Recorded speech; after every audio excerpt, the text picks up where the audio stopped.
আসসালামু আলাইকুম রাহমাতুল্লাহি ওয়া বারাকাতুহু। সম্মানিত এলাকাবাসী, আমার প্রাণপ্রিয় ভাই ও বন্ধুগণ, আপনারা ইতিমধ্যেই লক্ষ্য করেছেন জামায়াত ইসলামের পক্ষ থেকে আমরা আপনাদের সামনে হাজির হয়েছি।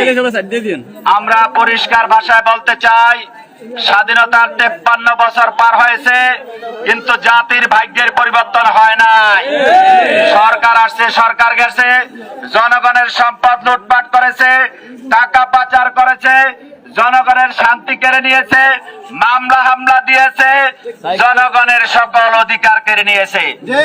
এই অবস্থায় আমরা আপনাদেরকে আহ্বান জানাই যে আসুন, জনগণের ভাগ্যের পরিবর্তনের জন্য ন্যায় এবং ইনসাফের প্রতীক দাঁড়িপাল্লায় আমরা সমর্থন জ্ঞাপন করি। আগামী জাতীয় নির্বাচনে যদি আমরা সকলে মিলে দাঁড়িপাল্লা অর্থাৎ ন্যায় এবং ইনসাফের প্রতীক দাঁড়িপাল্লাকে বিজয় করতে পারি, তাহলে ইনশাআল্লাহ আপনারা যে পরিবর্তনের জন্য বসে আছেন সেই পরিবর্তন হবে ইনশাআল্লাহ। আমি আপনাদের আবারও ধন্যবাদ, কৃতজ্ঞতা জানিয়ে দাঁড়িপাল্লায় আপনাদের সহযোগিতা, আগামী নির্বাচনের দাঁড়িপাল্লায় ভোট দেওয়ার জন্য